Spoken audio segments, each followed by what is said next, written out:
A sloth, a donkey, and a curious human. Send a prompt and see what they're doing. One hits record with a question on his mind. Two brothers pick it up, see what they find. Corn takes his time, Herman's got the facts. Back and forth, they never hold back. My weird prompts, come on in, that's where we begin. My weird prompts, glad you're here. This episode was generated using artificial intelligence. Please verify facts. You know, Corn, this whole show runs on GPU compute, and we wouldn't be here without Modal. Seriously. And that's what powers all our text-to-speech. Everything you're hearing right now. They're an AI infrastructure platform. Developers use them to run GPU workloads in the cloud with zero infrastructure headaches. If you're building anything with AI, check them out. Modal.com. So, you bought a $200 media center box, hooked it up, fired up Netflix, and the picture looks like a pixelated mess. You switch to YouTube and suddenly it's crisp, perfect 4K. What gives? You double-check your HDMI cable, you reboot the router, you even glare at the little box like it personally offended you. And yet, the problem persists. It feels like you've been sold a lemon. And that, right there, is the invisible hand of DRM shaping your living room experience. It's not a faulty device, it's a policy enforced in silicon. Today's prompt from Daniel is all about this hidden hardware tax, specifically how Netflix's implementation creates a massive divide in what your media center can actually do compared to services like YouTube or even Plex. It's a story about control, licensing, and the quiet battles fought in your TV's chipset. I've been wanting to dig into this. It feels like one of those technical details that completely changes the buying calculus, and nobody talks about it. You read reviews about processor speed, RAM, storage, but the DRM capability? It's buried in footnotes, if it's mentioned at all. That's the perfect way to frame it. It's not just about processor speed or storage anymore. The real gatekeeper is this layer of content protection called digital rights management. Most people think of DRM as just anti-piracy software, a digital lock on a music file. But for streaming services, it's fundamentally about satisfying licensing agreements with the studios. Hollywood demands what they call Hollywood-grade protection for their blockbuster content. They're not just worried about a teenager in their bedroom, they're worried about organized, high-quality piracy rings that could undermine their entire distribution model. And Netflix, being the biggest player with the most expensive content deals, has to be the strictest enforcer. Their entire business model relies on studios trusting them with their crown jewels, new releases, exclusive series. So when we say DRM here, we're really talking about a specific system called Widevine, which is Google's content protection module. It's the industry standard for Android and web-based streaming. And not all Widevine is created equal. There are levels, and the difference between them is a chasm. Right, and this is the critical technical split. You have Widevine Level 1, or L1, and Level 3, L3. The difference isn't just software.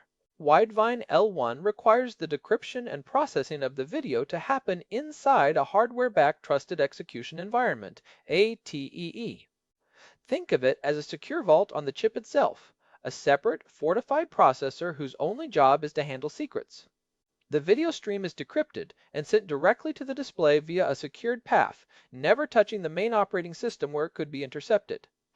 It's like an armored car driving from the bank vault straight to the movie theater, never stopping at a red light. So the key never leaves the secure bunker.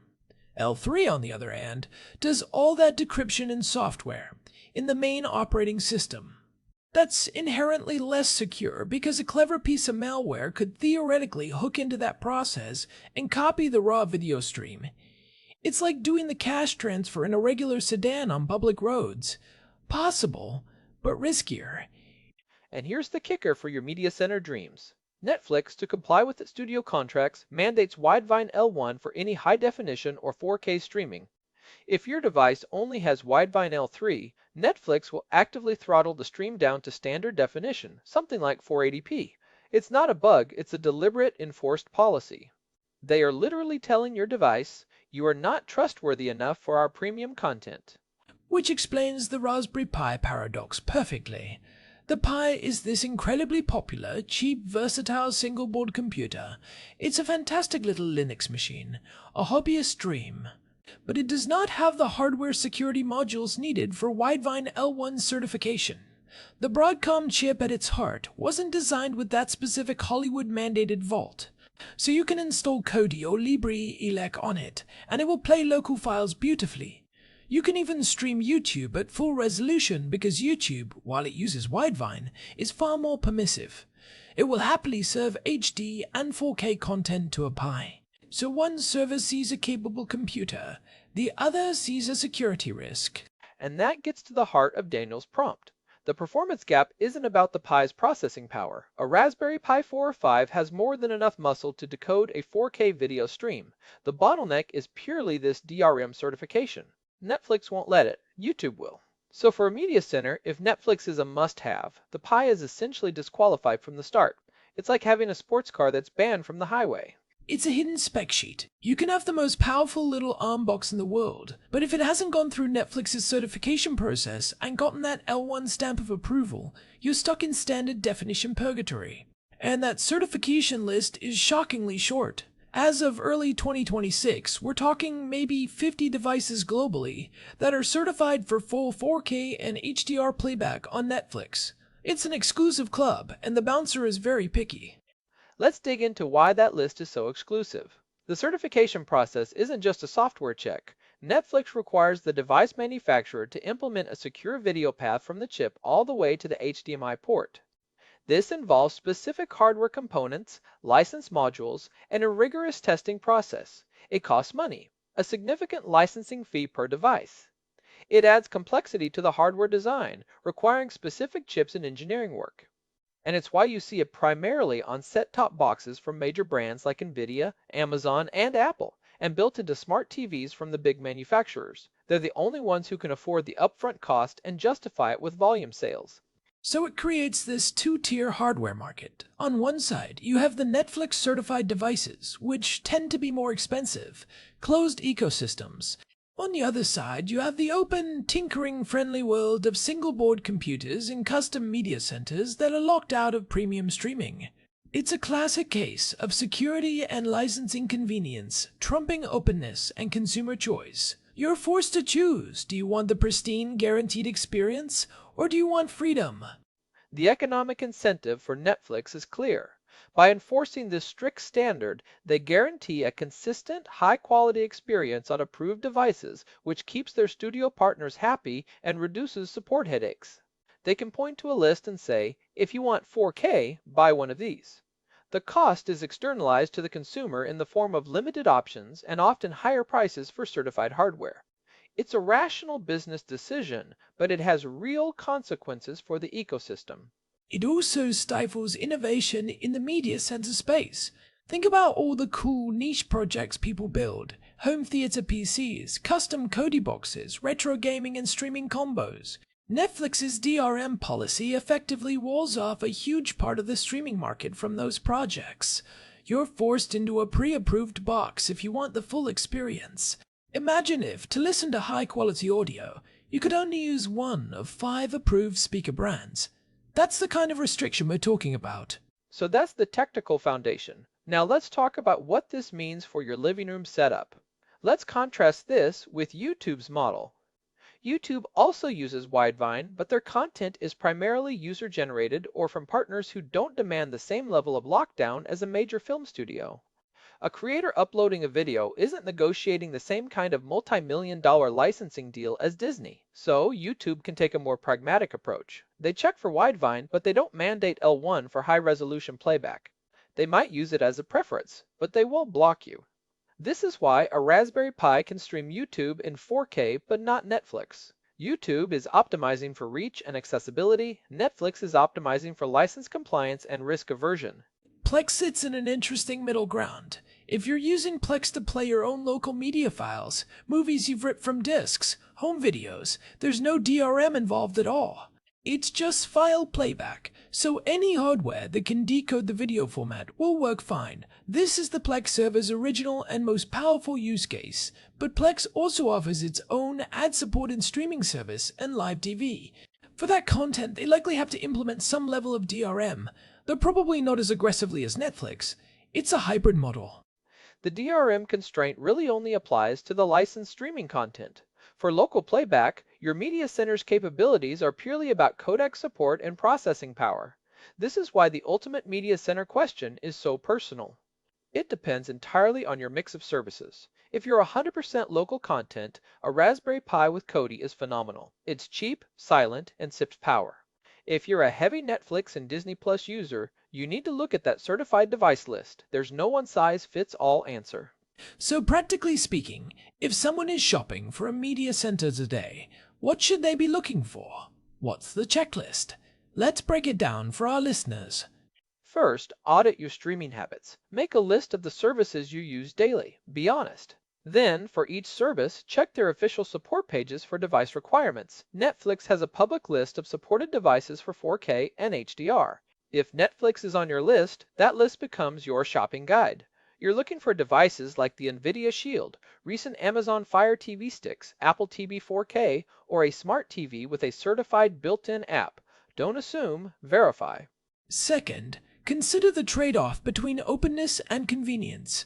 A certified Android TV box or a Shield gives you Netflix in full quality, but you're living in a more controlled ecosystem. You're subject to their app store, their update schedule. A mini PC running Windows or Linux gives you ultimate flexibility for other applications, gaming, and local media, but you might be stuck with Netflix in a browser, which often limits resolution to 720p on PC due to separate DRM rules. It's a real Sophie's choice for the tech-savvy. That's a whole other layer. The browser DRM issue. On a PC, even with a powerful graphics card and a 4K monitor, streaming Netflix in Edge or Chrome is often capped at 720p because the browser doesn't have the required hardware security for higher resolutions. The Widevine in Chrome is L3. You need to use the dedicated Windows app from the Microsoft Store to get 4K, because that app can leverage the OS's deeper, more secure media foundations. It's DRM all the way down with different rules for every platform. It's turtles all the way down. So the hidden tax isn't just on the media center box, it's on your entire viewing chain. Your display needs HDCP support. Your cables need to be compliant. Your operating system needs the right modules. It's a miracle any of it works, honestly. You could have a perfect setup, and then a slightly older AVR in the middle breaks the HDCP chain, and suddenly you're back to 480p. It's a house of cards. This brings us to the future. There are emerging standards like CMOF, the Common Media Application Format, which aims to standardize packaging and encryption for streaming. In theory, this could simplify things by creating one format to rule them all. But I don't see the fundamental tension between Hollywood's demand for control and the open source hardware community's ethos resolving anytime soon. Studios are even pushing for stricter rules, like requiring hardware-level DRM for 8K content, which would make the current L1 requirement look lenient. So the hardware tax might get higher, the wall might get taller. For listeners, the takeaway is, don't assume your powerful new mini PC or single-board computer will be a Netflix powerhouse. Do the DRM homework first. It's the unsexy but critical step in planning a media center that actually does what you want it to do. Check the lists, read the fine print, and understand what you're buying into. And if you find yourself frustrated by these limitations, you're not alone. It's a deliberate business and legal choice, not a technical necessity. Your hardware is capable, it's just been deemed untrustworthy by a remote server. The best you can do is make an informed purchase that aligns with your primary use case. Vote with your wallet for the kind of ecosystem you want to support. Excellent breakdown, Herman. It's a complex topic, but you made it clear. Thanks as always to our producer, Hilbert Flemingtop. This episode is powered by Xiaomi MiMo V2 Pro, and big thanks to Modal for providing the GPU credits that power this show. This has been My Weird Prompts. If you're enjoying the show, a quick review on your podcast app helps us reach new listeners. It really does make a difference. We'll see you next time. Bye for now. This episode was produced using Xiaomi MiMo V2 Pro. Text-to-speech by Chatterbox. Thanks for listening to our show, My Weird Prompts, where our thoughts go from slow takes to facts on cue. We change and